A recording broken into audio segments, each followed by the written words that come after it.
अस्सलाम वालेकुम। My name is Shahbaz Jafar Kalandari और आप देख रहे हैं केमिस्ट्री ऑनलाइन। आज हमने जो टॉपिक डिस्कस करना है मास स्पेक्ट्रोमीटर, और ये क्लास फर्स्ट ईयर से है। वीडियो स्टार्ट करने से पहले चैनल को सब्सक्राइब ज़रूर कर लें और साथ बेल आइकन को प्रेस कर दें ताकि हर आने वाली नई वीडियो इजीली आपको मिल सके। चलें डियर स्टूडेंट्स, अपना टॉपिक स्टार्ट करते हैं। फर्स्ट ऑफ ऑल आपके जहन में आ रहा होगा कि मास स्पेक्ट्रोमीटर क्या है और मास स्पेक्ट्रोमीट्री क्या है।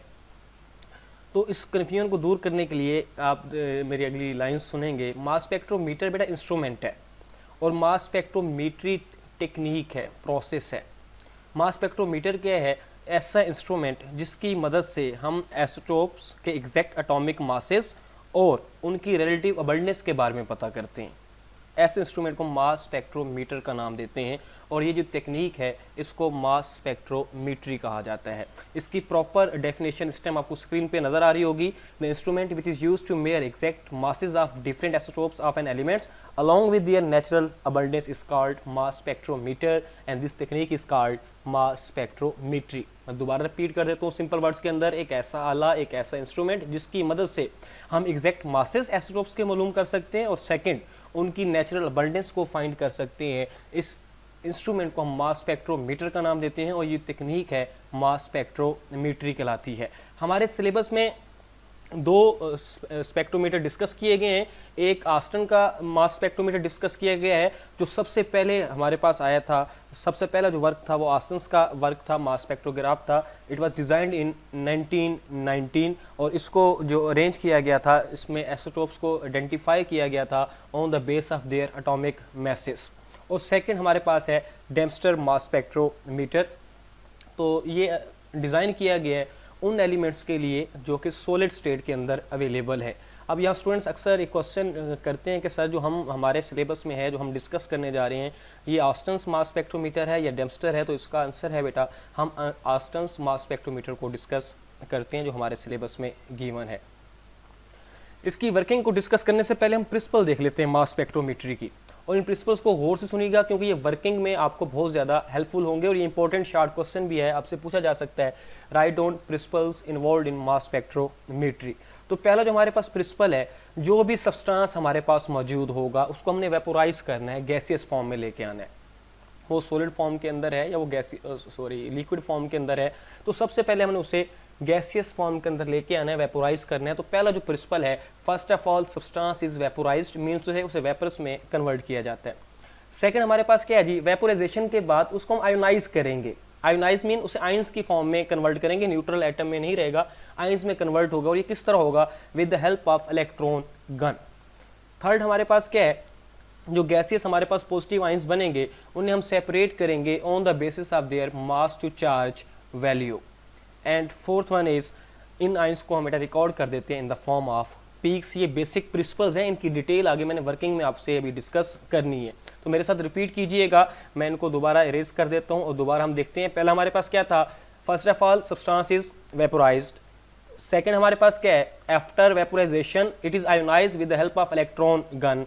थर्ड हमारे पास क्या था? Gaseous positive ions are separated on the base of their mass to charge value. And fourth one is then these ions are recorded in the form of peaks. ये शॉर्ट क्वेश्चन आपके पास important short question है, आपसे पूछा जा सकता है कि प्रिंसिपल्स ऑफ मास स्पेक्ट्रोमेट्री को डिस्कस करें तो आपने ये 4 पॉइंट्स लिखने हैं। नेक्स्ट हम डिस्कस करेंगे बेटा हमारे पास जो पीक्स बनेगी, हमारे पास टोटल 3 उससे इंफॉर्मेशन हासिल हो सकती हैं। पहले हमारे पास है नंबर ऑफ पीक, कि कितनी पीक्स बनेंगी, वो हमें बताएगा नंबर ऑफ आइसोटोप्स के बारे में। मीन टू से कि अगर एक पीक बनती है इट मीन्स कि उस एलिमेंट का एक आइसोटोप है। अगर 2 पीक्स बनती हैं तो 2 आइसोटोप्स होंगे, 10 पीक्स बनती हैं तो 10 आइसोटोप्स होंगे। तो first of all number of peaks को हमने देखना, तो वो बताएगा नंबर ऑफ आइसोटोप्स के बारे में। सेकेंड हमारे पास है हाइट ऑफ पीक, वो हमें उसकी अबंडेंस के बारे में बताएगा। मतलब हाइट ज़्यादा है तो उसकी अबंडेंस भी ज़्यादा होगी, हाइट अगर स्मॉल है तो उसकी अबंडेंस भी लेस होगी, कम होगी। और थर्ड हमारे पास है position off peak, it tells us about atomic mass of an element. Atomic mass के बारे में बताता है। ये 3 इंफॉर्मेशन हमारे पास मास स्पेक्ट्रोग्राफ से हासिल होती हैं। ये प्रिंसिपल्स का हिस्सा नहीं है, ये अलहदा है, इसको जहन में रखिएगा। मैं अब एक मास स्पेक्ट्रोग्राफ आपके सामने ले आता हूँ, वहाँ से आपको ये मजीद क्लियर हो जाएगा। ये नियॉन का मास स्पेक्ट्रोग्राफ आपके सामने मौजूद है। तो फर्स्ट ऑफ ऑल आप देखें नियोन के अंदर आपको पीक्स कितनी नजर आ रही हैं, कर्सर को देखिएगा, माउस की मूवमेंट को देखिएगा, 1 2 और ये 3, ये 3 पीक्स आपको नजर आ रही है। तो पहला हमारे पास क्या था, number of peaks tells us about number of isotopes, 3 peaks हैं, इसका मतलब इसके 3 एसोटोप हैं। सेकंड हमारे पास था हाइट ऑफ पीक, वो क्या बताती है, रिलेटिव अबंडेंस के बारे में बताती है। देखें नियोन 90.92% है तो इसकी हाइट ज्यादा है, नियोन 21 0.26% होता है तो उसकी हाइट स्मॉल है, और नियोन 22 8.8% होता है उसकी हाइट थोड़े इससे ज़्यादा है और इससे कम है। तो हाइट ऑफ पीक आपको उसकी अबंडेंस के बारे में बता रही है। यहाँ ये आपके पास रिलेटिव अबंडेंस मौजूद है और यहाँ मास टू चार्ज रेशियो के बेस पे वो सेपरेट हुए हैं। और तीसरा आपके पास है पोजीशन ऑफ पीक, वो एटॉमिक मास के बारे में बताता है। यहाँ देखें, यहाँ मौजूद है 20, 21, यहाँ 22, ये बता रहा है कि इसका जो 90.92% है तो उसका एटॉमिक मास 20 है। इस तरह ये 21 और इस तरह ये आपके पास क्या आ गया बेटा, 22 आ गया। होप सो ये 3 पॉइंट्स आपको क्लियर हो गए होंगे। नेक्स्ट हम इसकी अब डिस्कस करते हैं वर्किंग को। वर्किंग में जो भी सब्सटेंस हमारे पास होगा उससे हमने सबसे पहले कन्वर्ट करना है वेपर्स की फॉर्म में, और इन प्रेशर, इनका जो हमने प्रेशर रखना है वो कम रखना है। तो पहला हमारे पास स्टेप होगा वेपोराइजेशन। तो आपने ये थ्योरी आप बुक का उठा के पढ़ लें, ये थ्योरी लिखी हुई जो मैं बोल रहा हूँ आपके पास। The substance is first of all vaporise and the pressure of these vapours is kept very low and that is 10⁻⁷ to 10⁻⁶ torr. मजीद ये डायग्राम मैं आपके सामने ले आता हूँ, आपको आसानी से क्लियर होगा। ये आपने माउस की मूवमेंट भी देखनी है। जो भी सब्सटेंस हमारे पास होगा सबसे पहले उसे वेपोराइज करना है हीट करके। ये हमारे पास सब्सटेंस इंटर हुआ, यहाँ से हम क्या करेंगे, हीट करेंगे। हीट करने के बाद जिस फॉर्म में भी होगा उसे हमने वेपर्स की फॉर्म में लेके आना है, और इनका वेपर्स का प्रेशर हमने कम रखना है, लो रखना है, and that is of 10⁻⁷ to 10⁻⁶ torr. Next हमारे पास है आयोनाइजेशन। ये हमारे पास वेपर्स बन गए, उसके बाद हम इसे इस रीजन से गुजारेंगे। ये जो रीजन हमारे पास मौजूद है, यहाँ इलेक्ट्रॉन गन लगी हुई है। इलेक्ट्रॉन गन क्या करेगी, इलेक्ट्रॉन गन की मदद से हम बम्बारमेंट करेंगे इलेक्ट्रॉन्स की उस सैंपल के ऊपर। तो इन दिस वे वो जो हमारे पास वेपर्स थे वो आयोनाइज हो जाएंगे, आयंस की फॉर्म में कन्वर्ट हो जाएंगे। तो इसी तरह आपने हेडिंग्स याद रखनी है। फर्स्ट ऑफ ऑल आपके पास वेपोराइजेशन है, जो भी सब्सटेंस आपके पास होगा उसे आपने वेपर्स की फॉर्म में कन्वर्ट करना है, दैट्स इट। और इनका प्रेशर कम रखना है, that is of 10⁻⁷ to 10⁻⁶ torr. Second हमारे पास क्या है बेटा, आयोनाइजेशन करनी है, किसकी मदद से, with the help of electron gun. Third हमारे पास है एक्सीलरेशन। अब यहाँ से वेपर्स बने थे, वेपर्स बनने के बाद हमने उन्हें आयोनाइज किया था। ये हमारे पास ये 2 प्लेट्स आपको नजर आ रही होंगी। यहाँ with the help of electric field, वो जो हम यहाँ इलेक्ट्रिसिटी अप्लाई करते हैं अराउंड 500 to 2000 वोल्ट की। तो यहाँ जो पॉजिटिव आयंस हैं उनको ये इलेक्ट्रिक फील्ड्स जो क्या करती हैं अपनी तरफ अट्रैक्ट करती हैं। वो जो स्लोली मूव करते हुए आ रहे थे, यहाँ अट्रैक्शन की वजह से वो पॉजिटिव आयंस फास्टली मूव करना क्या कर देंगे, शुरू कर देंगे। तो यहाँ एक्सीलरेट करेंगे, उनकी स्पीड को बूस्ट अप करेंगे बाय अप्लाइंग इलेक्ट्रिक फील्ड, और जो उसकी वोल्टेज रखनी है वो हमने रखनी है 500 to 2000 वोल्ट्स तक।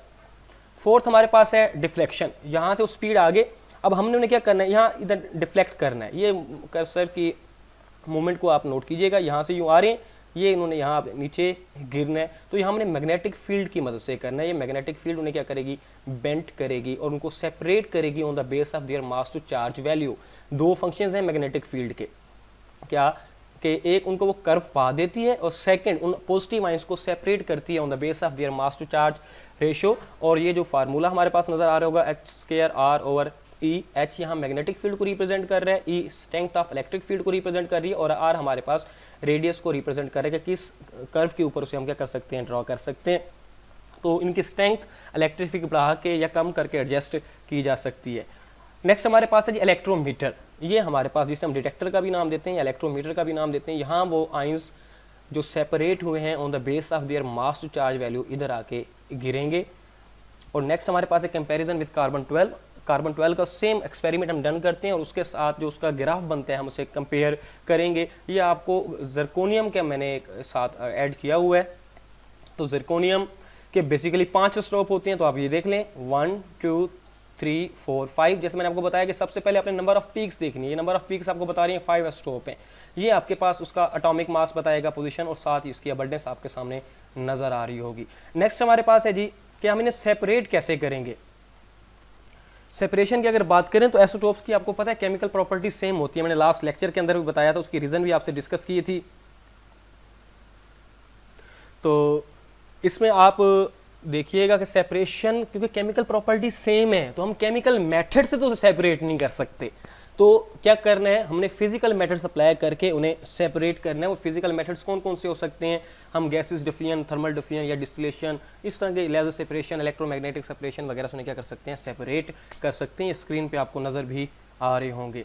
नेक्स्ट बेटा हमारे पास यहाँ से जो इंपॉर्टेंट शार्ट क्वेश्चन आ सकते हैं मैं आपसे वो डिस्कस करता हूँ। पहला क्वेश्चन हमारे पास है, what is the justification of 2 strong peaks in the mass spectrum for bromine while 1 for iodine, only 1 peak at 127 AMU is indicated। तो आप थोड़ा सा मेमोरी को रिकॉल करें, आपको याद आएगा मैंने आपको बताया था कि number of peaks tells us about number of isotope. पहले क्वेश्चन को समझें। क्वेश्चन हमारे पास है कि ब्रोमीन के लिए 2 पीक्स बनती हैं और आयोडीन के लिए 1 पीक बनती है, तो इसकी रीज़न बतानी है हमने। तो आप सिंपली कह देंगे ब्रोमीन के 2 आइसोटोप्स होते हैं, इसलिए ब्रोमीन की 2 पीक्स बनती हैं, और आयोडीन का 1 आइसोटोप होता है, मोनोआइसोटोपिक एलिमेंट है आयोडीन, इसलिए उसकी 1 पीक है। प्रॉपर आंसर के लिए स्क्रीन आपको अब नजर आ रहा होगा कि नंबर ऑफ पीक प्रोपोर्शनल है किस चीज़ के बेटा, नंबर ऑफ आइसोटोप्स के। ब्रोमीन के 2 आइसोटोप्स हैं, एक 79 है और उसकी अबंडेंस 50.54% है, और ब्रोमीन 81 है, उसकी अबंडेंस 49.46% है, इसलिए उसकी 2 पीक्स आएंगी। और आयोडीन मोनोएस्ट्रोपिक एलिमेंट है, मीन टू से उसका एक ही आइसोटोप है, इसलिए उसकी एक ही पीक आती है। नेक्स्ट क्वेश्चन हमारे पास है, how ions in mass spectrometer are accelerated and deflected. अभी मैंने आपसे डिस्कस किया, एक्सेलरेटेड के लिए आप इलेक्ट्रिक फील्ड वाला पैराग्राफ लिखेंगे और डिफ्लेक्शन के लिए आप मैग्नेटिक फील्ड वाला पैराग्राफ लिखेंगे। नेक्स्ट हमारे पास है, write down principles of mass spectrometry. ये शुरू में मैंने आपको बताया भी था, इंपॉर्टेंट शार्ट क्वेश्चन है। और how does mass spectrograph shows relative abundance of isotopes, वो मैंने आपको बता दिया कि उसकी हाइट हमें बताएगी कि कितना % वो मौजूद है, कितने % वो मौजूद नहीं है। आपको उम्मीद करता हूँ ये लेक्चर्स पसंद आ रहे होंगे, क्योंकि बिल्कुल आपके सिलेबस के अकॉर्डिंग है फर्स्ट ईयर के, इसलिए चैनल को सब्सक्राइब ज़रूर कीजिएगा और साथ लगे बेल आइकन को प्रेस कर दें ताकि आने वाली हर न्यू वीडियो आप तक पहुँच सके। अल्लाह आप तमाम लोगों का हामी नासिर हो। अल्लाह हाफिज़।